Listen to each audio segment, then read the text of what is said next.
Hello! Hello, hello, hello, j'espère que tu vas bien, que tu vas très bien ce soir.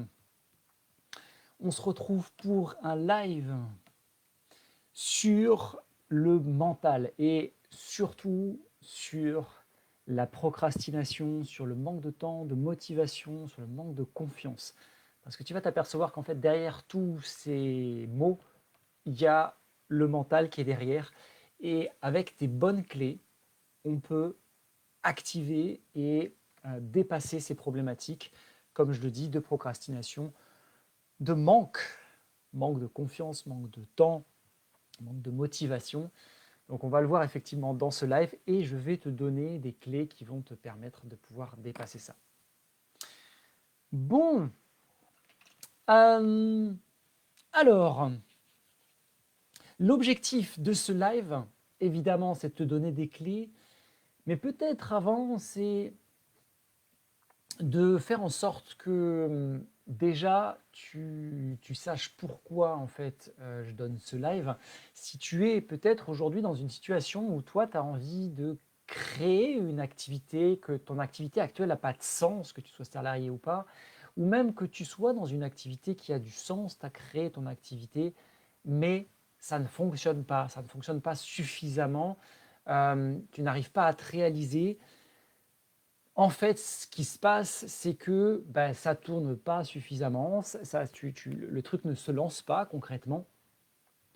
Et peut-être que ton objectif de vie, c'est vraiment de pouvoir vivre de cette activité. Donc, dans tous les cas, peut-être qu'aujourd'hui, si tu es là, c'est que tu te sens frustré, tu te sens dérangé, tu te sens ennuyé parce que cette activité qui te tient à cœur, ce projet de cœur, eh ben, il n'avance pas à la vitesse que tu voudrais. Il n'avance peut-être pas, même pas du tout, ou en tout cas, il n'avance pas suffisamment. Je vais juste réajuster ma caméra, voilà. Il n'avance pas suffisamment, et du coup, il y a des conséquences à ça.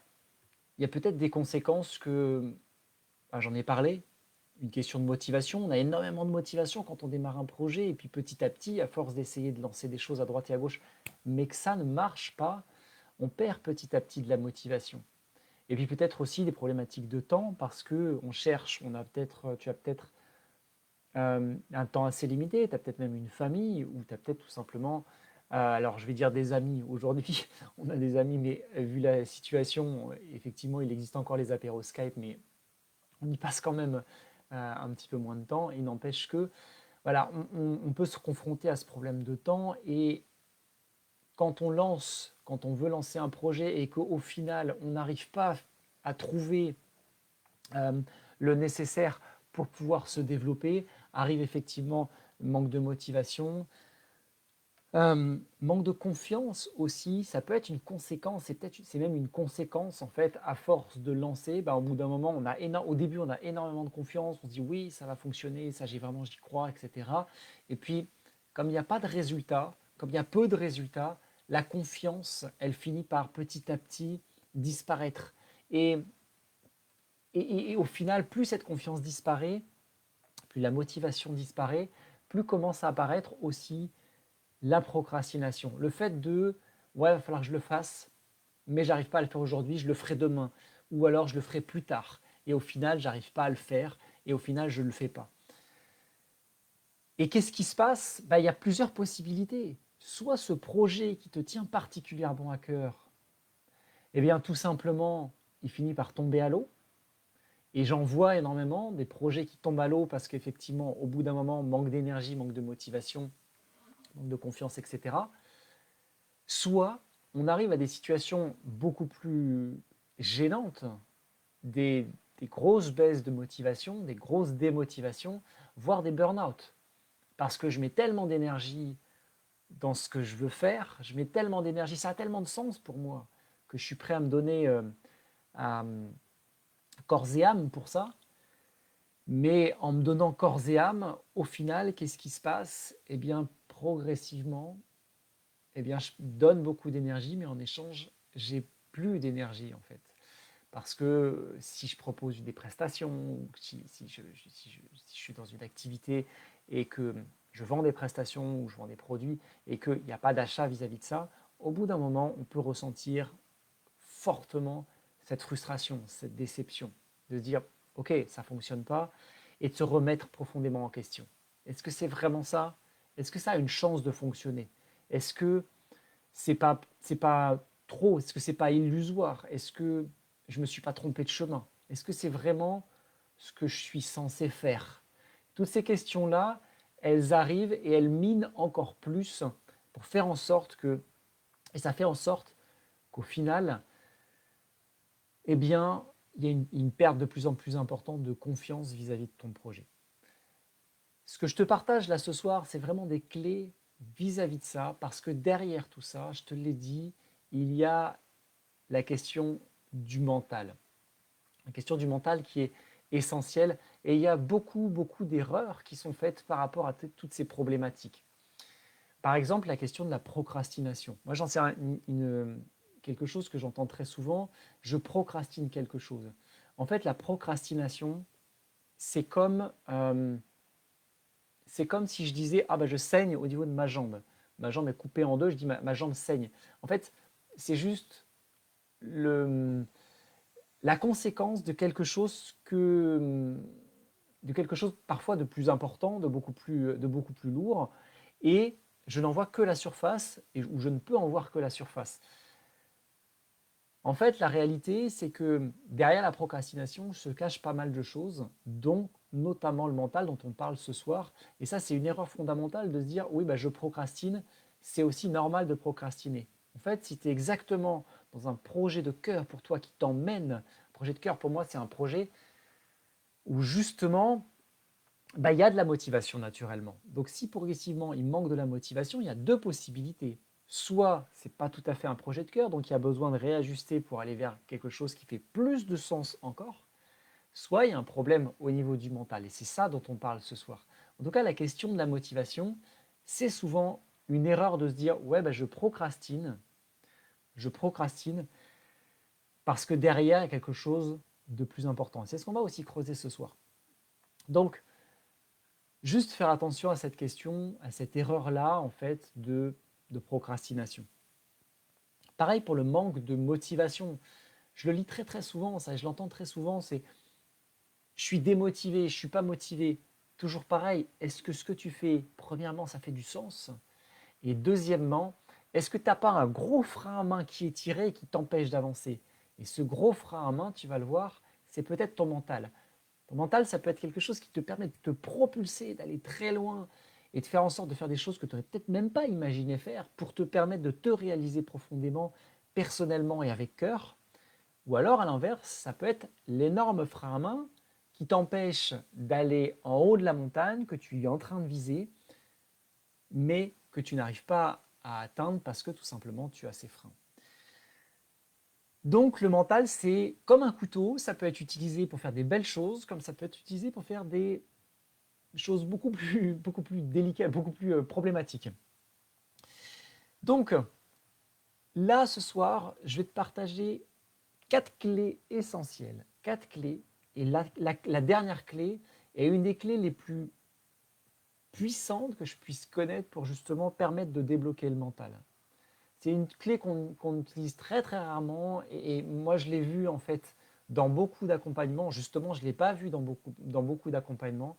Cette clé pour moi elle est fondamentale parce qu'elle va chercher quelque chose de très profond à l'intérieur de nous, et tant qu'on n'a pas touché ce côté-là, eh bien on peut être confronté pendant très longtemps, voire même pendant une vie, à des personnes qui pendant toute leur vie en fait ne débloquent pas ces parties-là et en fait sont toujours confrontés à la même chose, au même type de problématique. Je ne comprends pas, à chaque fois que j'essaye de vendre, ça ne fonctionne pas. Je ne comprends pas, à chaque fois que j'essaie de parler de mon projet, les gens ne m'écoutent pas. Je ne comprends pas, à chaque fois que j'essaye de parler devant un public, on ne m'écoute pas. Ça, ces problématiques, si tu les rencontres dans cette activité, et puis même de manière générale dans ta vie, c'est que la dernière clé, c'est justement cette dernière clé qui va te permettre de pouvoir réaliser profondément aussi ce pas, enfin de pouvoir faire ce pas qui va te permettre justement de dépasser ça. Donc reste en ligne parce que cette dernière clé, elle est vraiment, enfin je le dis et je le redis parce que elle est très très souvent mise de côté, parce que dans les accompagnements que je vois et que j'ai vécu aussi pour certains sur comment je fais pour passer d'une activité qui ne fait pas de sens à une activité qui fait du sens, ce point-là, il est très très souvent sous-estimé, voire il est inexistant. Et pourtant, c'est quelque chose de fondamental. Parce que tu le comprends en fait, dans un projet, dans une activité, quelle qu'elle soit, si tu as une idée de projet que tu veux lancer et que tu n'arrives pas pour l'instant à la lancer pour différentes raisons, ou que tu sois dans une activité mais que cette activité ne fonctionne pas aujourd'hui, tu comprends très bien que oui, il y a une question de stratégie, mais la question de stratégie, en fait, au final, c'est que 5%, 10% en fait, de toute la réussite ou du manque de réussite du projet. Les 95%, en fait, c'est toi. Et je vais être très franc avec toi. Aujourd'hui, les stratégies, très clairement, tu les trouves très facilement sur le net. Tu en trouves énormément. Enfin, trouver une stratégie aujourd'hui, c'est pas très très compliqué quelque part. Ça se trouve très facilement.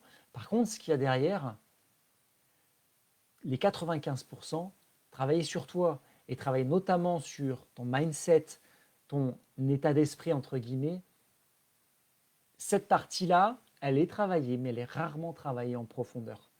C'est ce qui fait que beaucoup de personnes qui entreprennent un projet, qui veulent entreprendre leur vie, soit réussissent parce que leur mental est puissant et qu'ils arrivent à l'entretenir, consciemment ou inconsciemment, soit ils n'y arrivent pas parce que justement leur état d'esprit, parce que justement leur mindset, parce que justement ils ne sont pas allés suffisamment en profondeur vis-à-vis d'eux-mêmes.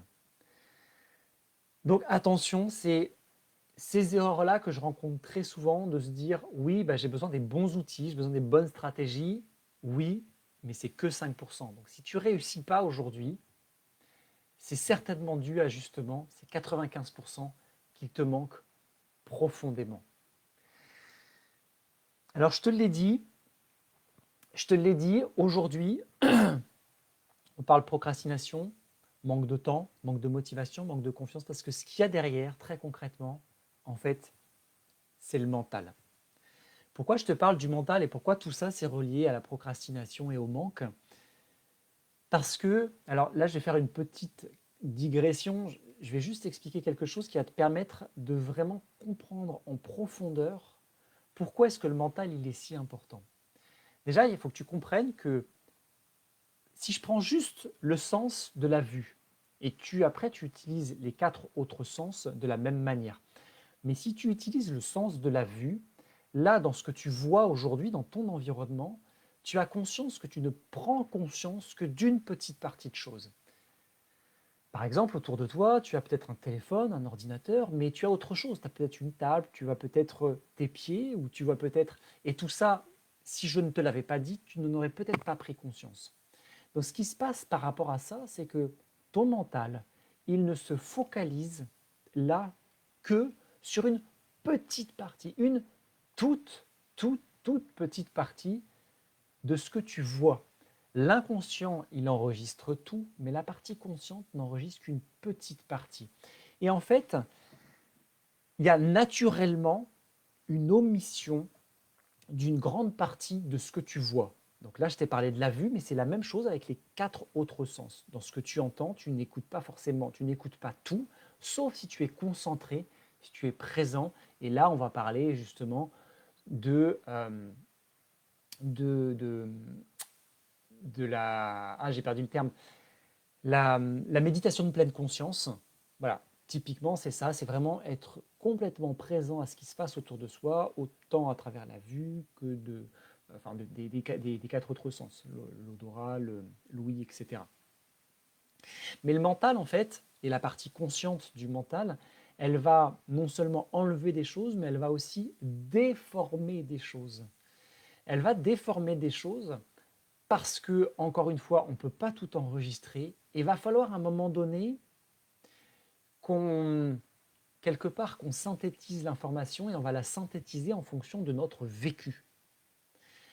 Par exemple, si tu as l'habitude, ou si on t'a inculqué le fait que c'était bien de faire attention aux détails et que tu as développé ça, et peut-être que dans ton activité, tu es quelqu'un qui fait très attention aux détails, tu vas justement avoir tendance, quand tu regardes, à faire attention précisément aux détails et déformer le reste et faire en sorte que le reste soit peut-être flou.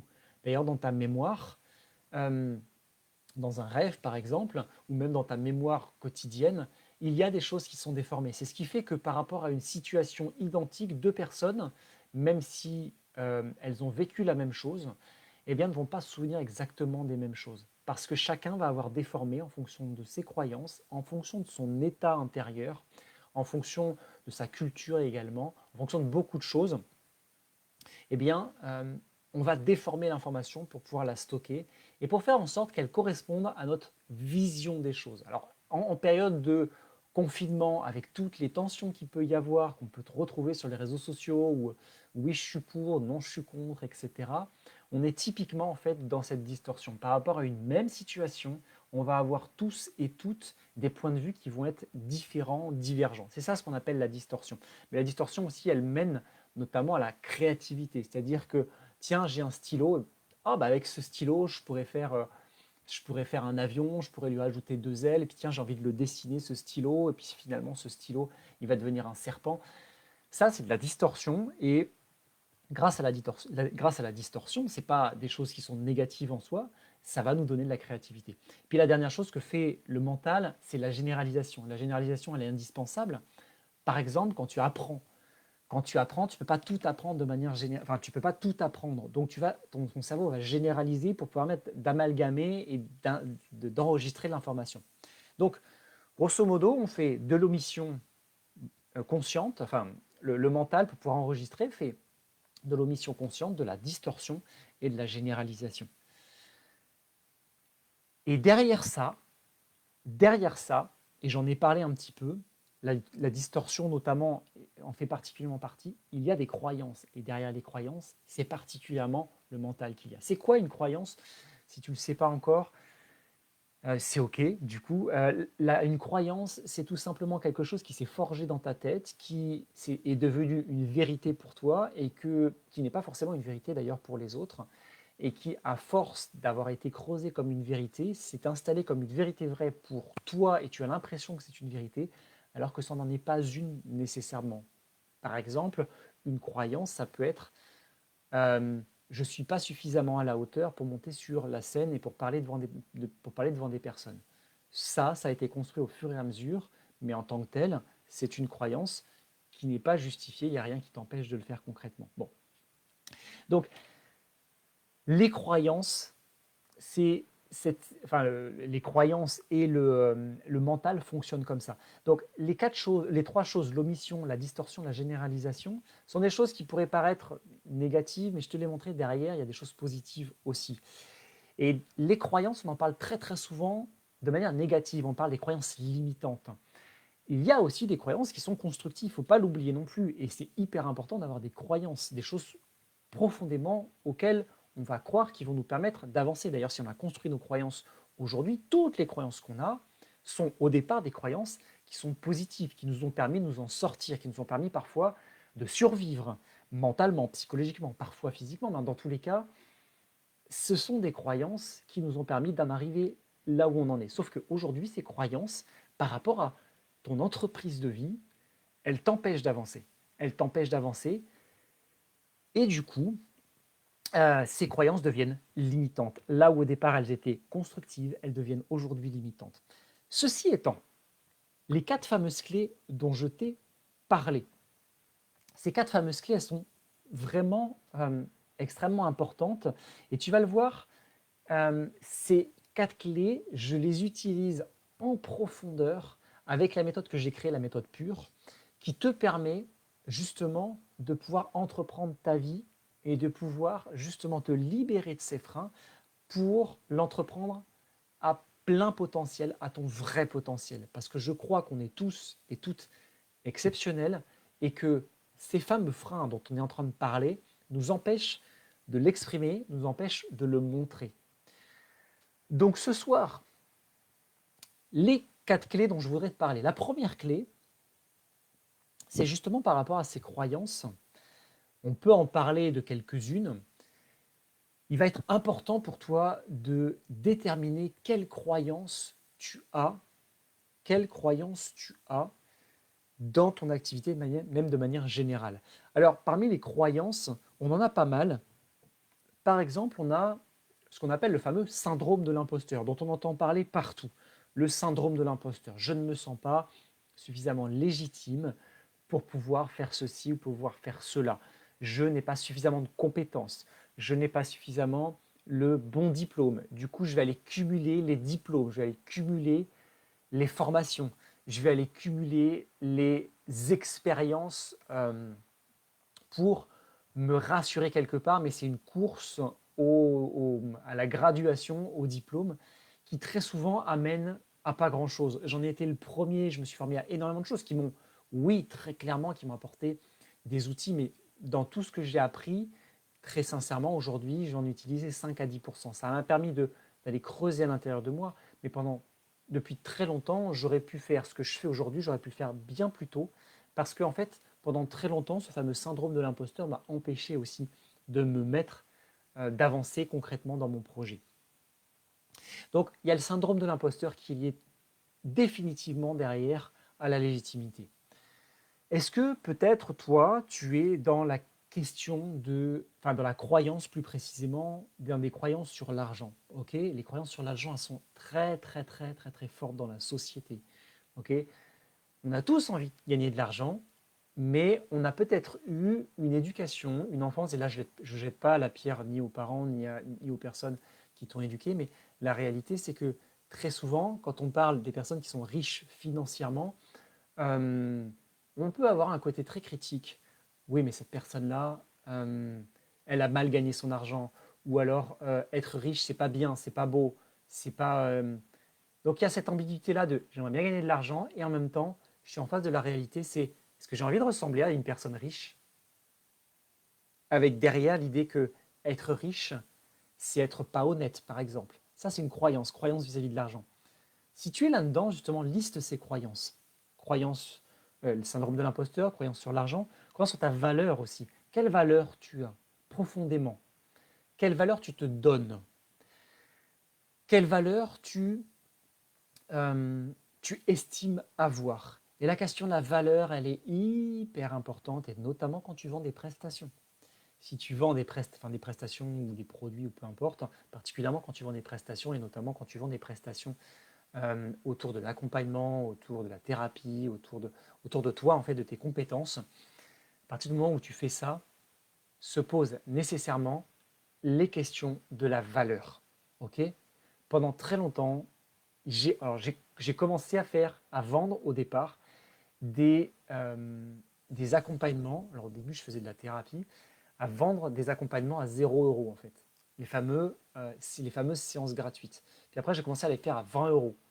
Et je me disais, oui, mais je ne peux pas parce que du coup, je suis en formation. Puis quand je suis sorti en formation, je les ai montés à 30 €. Mais est-ce que j'avais plus de clients pour ça, pour autant? Mais pas du tout, en fait. J'avais pas plus de clients, en fait. Ce n'était pas le prix, en fait, qui changeait la situation. En fait, ce qui changeait, c'était juste moi. C'est-à-dire que, ce qui n'avait pas changé, c'était moi, justement. Juste le prix changeait, mais moi, je ne changeais pas. Et ma vision de moi, en fait, ne changeait pas. La vision de ma valeur ne changeait pas. Donc, mon prix, oui, il changeait de 20 à 30 €, il montait à 50, à un moment donné à 60. Mais pour autant, pardon, mais pour autant, je ne vendais pas beaucoup plus. Parce que j'avais une croyance très forte sur ma valeur. J'estimais que je n'étais pas suffisamment formé. J'estimais que je n'avais pas suffisamment de choses à donner, d'outils à donner, d'informations à donner, d'expériences à donner à mes clients. Et du coup, j'estimais que ça n'avait pas de valeur, pas suffisamment de valeur. Donc, clairement, qu'est-ce qui se passait au niveau de mes tarifs derrière? Eh bien, mes tarifs n'étaient pas du tout à la bonne valeur. Et en plus de ça, mes prestations ne se vendaient pas beaucoup plus, en fait. Et j'avais la certitude, la sensation, et du coup la certitude, que je ne pourrais pas vendre des prestations à plus de 60-70 € Parce que le marché ne faisait pas ce genre de choses. La réalité, c'est que la question de l'argent, la question justement de la valeur, elle n'est reliée qu'à toi.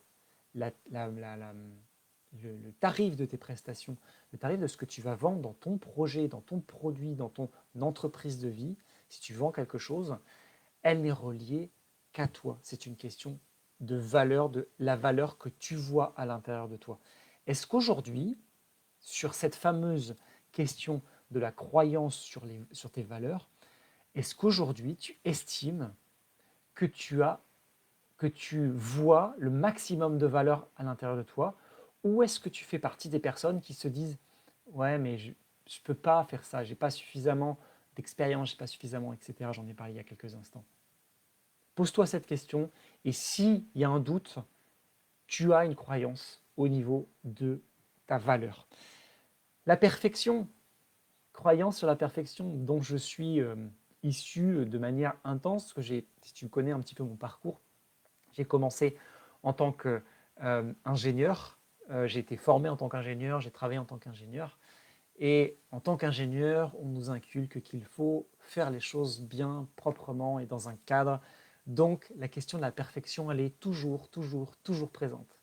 On vient d'un monde scientifique la plupart du temps, pour la plupart. Et donc, il est nécessaire de faire les choses proprement et de manière carrée.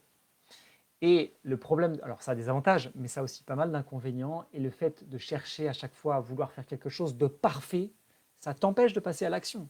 Moi, quand j'ai démarré, en fait, le fait de vouloir faire des choses parfaites, j'ai passé des jours et des semaines, voire même des mois, à créer ma carte de visite. Une fois que j'ai eu ma carte de visite, yes. Est-ce que j'ai vendu plus? Non. J'ai fait la même chose avec mon site web. J'ai fait la même chose avec plein de choses différentes. Et pour autant, est-ce que ça vendait? Non. La réalité, c'est que en fait, j'étais trop dans la perfection et que en sortant de cette perfection-là, eh bien, ce qui s'est passé, c'est que j'ai pu très concrètement commencer à lancer vraiment mon activité. Si tu es là-dedans, liste-le aussi, marque-le. Est-ce que tu as des croyances vis-à-vis de la réussite? Si je réussis, voilà ce qui va se passer. Tout le monde va me regarder, je ne vais pas me sentir à l'aise. Si je réussis, qu'est-ce qui peut se passer potentiellement? Est-ce que je peux être différent si je réussis? Est-ce que je serai une personne différente? Peut-être que j'ai peur du coup de ça. Ou des croyances vis-à-vis de l'échec. Oui, mais du coup, si je fais ça et que ça ne marche pas, je vais me sentir honteux, ou alors les gens vont rigoler de moi, ou alors mon entourage va se moquer de moi. Est-ce que tu as ces croyances-là également? Si c'est la réalité, encore une fois, liste-les. Pourquoi je te demande de les lister? Parce que l'objectif pour pouvoir te débarrasser de ces croyances, la première chose, c'est déjà d'en prendre conscience. Quelles sont les croyances auxquelles j'adhère profondément, sans forcément m'en rendre compte, mais justement, maintenant, première étape, j'en prends conscience. De quelles croyances à quelles croyances je suis accroché aujourd'hui? Première chose, j'en prends conscience. Deuxièmement, je les liste. Je liste ces croyances-là et je fais en sorte de les relier aussi à des actions concrètes. Par exemple, j'ai une croyance vis-à-vis de la perfection et à chaque fois que je me lance par exemple, à créer ma carte de visite, eh bien, même si j'y passe 2 heures, je me rends compte que j'ai déplacé un truc au final sur ma carte de visite et que ma carte de visite, elle n'est toujours pas lancée. Action concrète. Relier la croyance à l'action. Ensuite, changer ta croyance de l'autre côté en fait de ta feuille, mettre de l'autre côté la croyance opposée. Quelle est la croyance opposée que tu veux mettre en place concrètement à l'opposé de cette croyance? Si je prends par exemple la croyance sur la perfection, c'est important de mettre les choses, que quand je lance les choses, eh bien, ça soit parfaitement en place et que ça soit beau, que ça soit propre. Ça n'empêche pas de ne pas avoir des valeurs de beauté, de quelque chose de profondément beau, parce que c'est quelque chose que j'ai aussi. Enfin, la valeur beauté, pour moi, elle est importante. Mais la perfection peut venir empêcher, en tout cas, de se développer personnellement.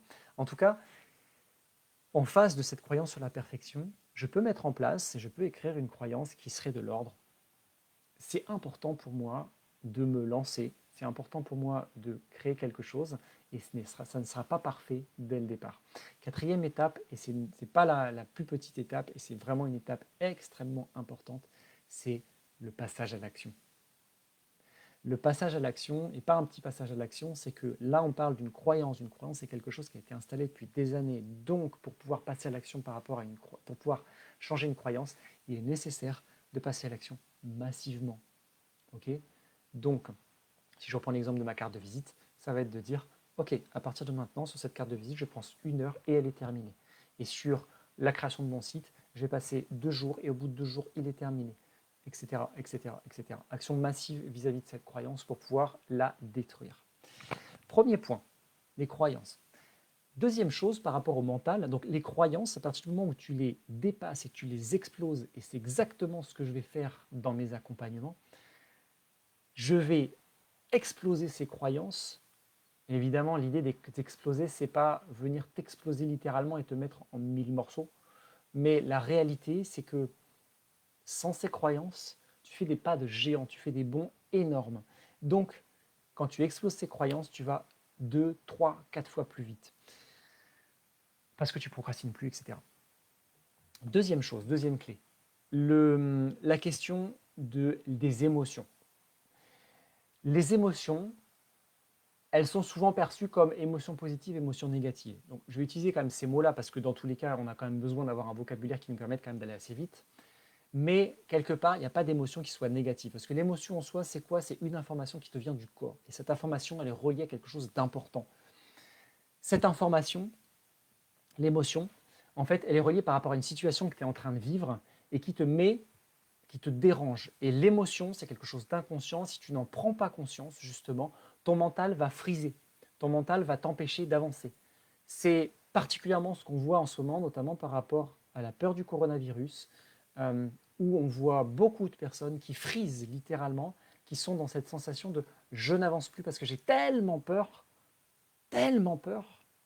que mon mental ne fonctionne plus ». Et ça, tu peux le voir de manière constante. Quand tu as une peur très très intense, par exemple, imagine que tu es au 20e étage d'un building et à un moment donné, tu as des grandes baies vitrées, qu'à un moment donné, une des baies vitrées s'envole. Et donc, du coup, tu te retrouves les 2 pieds juste en face d'un vide sidéral, juste en face de toi. Là, tu as une grande peur qui se passe. Et qu'est-ce qui se passe? Justement, ton mental, il va friser, il va se couper. Il va rentrer dans un mode de protection, de survie. Et quand tu es dans cette émotion-là, tu ne peux plus avancer, en fait. Et là, ton mental, en fait, ton émotion, en fait, va t'empêcher d'avancer. Et ton mental va, du coup, va prendre le mode survie, va rentrer en mode survie et va tout faire, justement, pour t'empêcher de tomber, t'empêcher de mourir. Et c'est normal, c'est son rôle. Mais du coup, quand tu es constamment dans cette situation-là, alors évidemment, tu n'es pas constamment au 20e étage, c'est une image extrême pour t'expliquer qu'à partir du moment où tu as des émotions dites négatives, les 2 émotions dites négatives, on parle de la peur et notamment de la colère, quand tu as ces 2 émotions-là, si tu ne les gères pas correctement, ce qui se passe, c'est que ton mental va freiner constamment, plutôt que ton mental soit en avant et soit dans quelque chose de constructif, de créatif et te permettre de mettre en place des actions concrètes et efficaces pour avancer et entreprendre ta vie, eh bien ton mental va être derrière à tirer des cas de fer parce qu'il y a des peurs, parce qu'il y a de la colère. Alors, la clé essentielle ici, c'est de rester maître de ses émotions. Rester maître de ses émotions, ça ne veut pas dire se couper de ses émotions. Okay, c'est important de rester en contact avec ses peurs, de rester en contact avec sa colère, de comprendre d'où ça vient et justement comment est-ce qu'on fait pour rester maître de ses émotions. La première chose, c'est déjà d'écouter ses émotions. Par rapport à une situation, je vais prendre l'exemple d'une situation en particulier. Okay, je ne sais pas, tu as essayé par exemple de vendre une prestation, ou tu as essayé de vendre une prestation et cette prestation-là ne s'est pas bien vendue. Et du coup, il y a une émotion de frustration, une forme de colère finalement. La frustration, c'est une dérivation de la colère. Une forme de frustration. J'en ai marre, ça ne fonctionne pas, etc. Donc, il y a plusieurs possibilités. Soit tu restes là-dedans et du coup, ton mental va t'empêcher d'avancer, soit du coup, tu te délivres de cette émotion. Donc, se délivrer de cette émotion, ça passe déjà par prendre conscience de ça. Je prends conscience que je suis frustré. Ok, cette partie-là, elle est vraiment importante. De comprendre. La deuxième clé, de comprendre qu'est-ce qu'il y a derrière en fait cette frustration. Derrière cette frustration, il y a un besoin. Derrière une émotion, il y a toujours un besoin. Derrière une émotion, il y a toujours un besoin. Quel est ce besoin qu'il y a derrière cette frustration? Ok, j'ai besoin d'avoir peut-être plus d'argent, ça c'est entendu. J'ai besoin d'être plus écouté. J'ai besoin de prendre plus de leadership. J'ai besoin, etc., etc., etc. Donc, trouver le besoin. À partir du moment où tu trouves le besoin, la troisième étape, ça va être de satisfaire ce besoin par une action mentale ou physique, peu importe, ça dépend du besoin. Mais si par exemple, c'est de dire, OK, j'ai besoin euh, j'ai besoin de prendre plus de leadership, l'action, ça va être, OK, comment je peux faire en sorte de prendre plus de leadership? Eh bien, je vais prendre la parole, je vais poser des questions, enfin bref, il y a des actions concrètes que tu mets en place, que tu vas mettre en place pour trouver plus de leadership et donc effacer cette sensation, effacer cette émotion de colère. Donc cette colère, elle est hyper riche parce qu'elle te permet clairement par la suite de pouvoir te propulser, de pouvoir être un vrai levier plutôt qu'un boulet. Levier ou boulet. Une émotion, ça a toujours le potentiel d'être un levier, mais ça peut être un vrai boulet si tu ne la maîtrises pas. Donc maîtrise-la et tu verras qu'en fait, rien qu'avec ça, ça va te propulser littéralement en avant. Deuxième clé. Troisième clé, une clé, alors celle-là, c'est une clé vraiment extrêmement puissante aussi, et puis c'est une clé euh, que tu peux utiliser sur le moment. Une clé très très simple en plus, c'est une clé sur ta posture. Juste observe un instant ta posture, comment tu es. Et juste imagine là, non, n'imagine pas, tout simplement, prends une posture où tu vas baisser la tête, baisser les épaules, baisser le dos, baisser le torse, comme ça. Rentrer, un peu comme si tu rentrais dans une coquille. Et là, juste prends la température. Comment tu te sens là, à l'intérieur? Tu peux même fermer les yeux. Juste, comment tu te sens quand tu es comme ça, recroquevillé, les jambes l'une contre l'autre. Euh, euh, voilà, les bras, les bras lourds, la tête lourde, même le sourire qui n'est plus là, qui disparaît. Comment tu te sens? À l'inverse, tu vas prendre la position inverse, tu vas te redresser. Redresse-toi, positionne-toi, positionne-toi droit, souris, redresse les épaules, positionne-toi droit au niveau de ton dos. Fais en sorte que ta colonne soit droite, pas rigide, mais juste droite. Ok, redresse ta tête, ouvre les yeux. Sens juste la différence de ce qui se passe à l'intérieur. Qu'est-ce qui se passe à l'intérieur quand tu es dans cette posture-là? Quand je fais cet exercice-là, aux personnes que j'accompagne, ou quand je le fais en conférence, les personnes me disent toujours, en fait c'est fou parce que ma posture, elle me permet en fait de changer mon mental. Et c'est instantané. C'est instantané, ce truc-là est extrêmement puissant parce que c'est dû à un truc tout bête, c'est que à partir du moment où par exemple tu es en dépression, tu vas avoir tendance à être recroquevillé. À partir du moment où tu es dans une super énergie, tu vas avoir tendance à t'ouvrir. Bah, ça marche dans l'autre sens en fait. Si tu t'en es rendu compte, quand tu te recroquevilles, tu vas créer dans ta tête l'état intérieur d'une personne qui va être déprimée. Si tu t'ouvres, si tu ouvres ta poitrine, si tu te poses sur tes deux pieds, si tu es droit, aligné, tu vas créer à l'intérieur de toi l'état intérieur pour être constructif et positif. Donc, garde ça en tête parce que cette clé-là, elle est simple, mais elle est extrêmement puissante. À tout moment, tu peux l'utiliser. Dans la méthode pure, c'est des choses que j'enseigne et que j'enseigne, c'est des choses que je donne et je fais un peu de teasing là, mais je vais je vais aller encore plus en profondeur. J'ai des outils qui permettent d'aller encore plus en profondeur pour justement avoir encore plus d'impact vis-à-vis de cet état d'esprit, cet état intérieur. Donc, garde en tête que ton corps, c'est un levier extraordinaire pour que ton mental il soit dans un état extrêmement positif et constructif. Dernière clé dont je t'ai parlé au début, et je te disais, cette clé-là, elle est magique, elle est sensationnelle. C'est vraiment une clé qui peut te permettre de te propulser en un instant. Cette clé, elle est reliée au fait que, souviens-toi, quand tu avais 5 ans, 6 ans, ou si tu as la chance d'avoir un enfant à peu près cet âge-là dans ton entourage, quand tu le regardes, quand tu le vois évoluer, quand tu le vois bouger, c'est un enfant, une personne qui n'est pas limitée. Elle n'est pas limitée dans son corps, quasiment pas à cet âge-là. Elle n'est pas limitée dans son mental. Et toi, cet enfant-là, tu l'as été aussi un jour.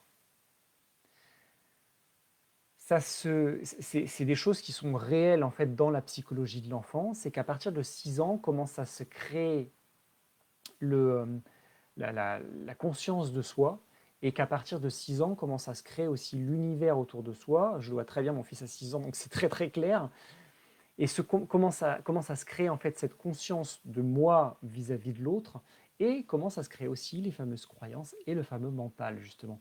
Le mental qui n'est pas tant présent que ça, en fait, il est présent sous une autre forme avant les 6 ans, et jusqu'à 6 ans. Et donc, ce que je veux te dire par là, c'est que cet enfant de 6 ans, tu l'as été. Et quand je dis tu l'as été, c'est que tu l'as encore à l'intérieur de toi. Alors, ça fait peut-être un peu bizarre de dire, mais je l'ai encore à l'intérieur de moi. Il me dit quoi? C'est bizarre, c'est un peu zarbe. En fait, c'est juste la réalité. On appelle ça de l'enfant intérieur. Mais cet enfant intérieur-là, il a d'énormes capacités. Alors, tu vas peut-être me dire, mais pourquoi du coup les enfants de 6 ans, ils sont pas, enfin, ils feraient pas, ils font pas tout ce que, quelque part, tout ce que toi tu n'arrives pas à faire aujourd'hui?